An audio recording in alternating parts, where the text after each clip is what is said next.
กับสวัสดีพี่น้องป้องไปสุขูสุคนเด้อFCทุกท่านพี่น้องคลิปนี้พี่น้องล่าสุดเกิดอะไรขึ้นแพรวพราวถึงกับโพสต์ไว้แบบนี้เป็นอย่างอีกทางแพรวพราวได้โพสต์ไว้ว่าตื่นขึ้นมากับเมื่อยโลดจักแม่นหยังแน่เนาะแต่ละมือแล้วก็มีสติกเกอร์เศร้าแล้วก็สติกเกอร์ร้องไห้นั่นเองพี่น้องจากที่ทางแพรวพราวได้โพสต์ดังกล่าวทางพระเอกสันก็เข้ามาส่งกำลังใจทันทีมีทรงสติกเกอร์รูปหัวใจแล้วก็มีทรงสติกเกอร์รูปหัวใจส่งกำลังใจเนาะพี่น้องเนาะแล้วทางคอมเมนต์ของ FC แพรวพราวก็เข้ามาส่งกำลังใจเช่นกันพี่น้องบอกให้ทางแพรวพราวว่าอันใดมันนักก็ให้ว่างซะแม่อีกอย่างหนึ่งอีหยังที่เฮ็ดให้นักใจก็ตัดทิ้งซะเลือกแต่สิ่งดีๆเลือกแต่สิ่งที่สบายใจบ่ต้องแบกหยังมากมายแล้วสิฮู้ว่าความสุขมันอยู่รอบตัวว่าซั่นว่าพี่น้องบางท่านก็บอกว่าอะไรที่หนักเกินก็ปล่อยมันไปอย่าเอามาใส่ใจดูแลได้เท่าที่เราดูได้บางคอมเมนต์ก็บอกว่ารับยันมาปุ๊บไปงานเมื่อคืน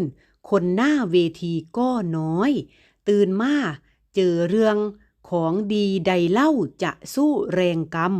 และคำสาบานบาดคอมเมนต์นี่พี่น้องเข้ามาคอมเมนต์ใต้โพสต์ของทางแพรวพราวนะพี่น้องเนาะบอกว่ารับยันมาปุ๊บพ่อไปงานเมื่อคืนคนหนาเวทีกันหน่อยท่านที่ตื่นมาก็เจอเรื่องท่านที่ของดีใดเล่าจะสู้แรงกรรมและคำสาบานว่าซั่นท่านนี่เขามาคอมเมนต์ไว้แพรวพราวไม่ทนเนาะพี่น้องเนาะเขาไปตอบกับเม้นดังกล่าวทันทีว่าสักลงหันอีภาคป้าดพี่น้องหลังจากนั้น FC ของทางแพรวพราวก็เข้าไปถล่มเม้นทัวลงคอมเมนต์ดังกล่าวทันทีพี่น้องจากที่ทางแพรวพราวได้โพสต์นะพี่น้องเนาะไม่เพียงแค่ FC เข้าไปคอมเมนต์ใต้โพสต์ล่าสุดทางเพจสบายดีก็ได้ลงโพสต์ดังกล่าวบอกว่า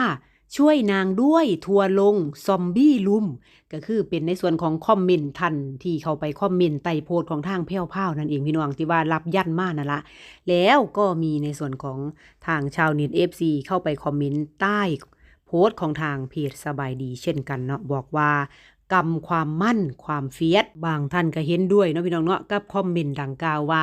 เป็นตัวแทนหมู่บ้านบอกว่าคอมเมนต์นี้เว้าถูกทุกคำเลยว่าซั่นว่าพี่น้องเอาจากที่ทางแพรวพราวได้โพสต์เศร้าดังกล่าวและก็โพสต์ตัดพ้อดังกล่าวทางชาวเน็ต FC ก็เข้าไปส่งกำลังใจให้ทางแพรวพราวเช่นกันเนาะพี่น้องเนาะแต่ก็มีคอมเมนต์ที่เขาไปว่าให้เพิ่นคือกันนั่นล่ะก็เลยมีการโต้ตอบกลับกันเนาะพี่น้องเนาะในส่วนของเรื่องดังกล่าวนี้ก็ไม่พ้นที่จะมีการพูดแล้วก็วิจารณ์ในส่วนของทางเพจต่างๆเนาะพี่น้องก็เว้าถึงเรื่องนี้เช่นกันว่า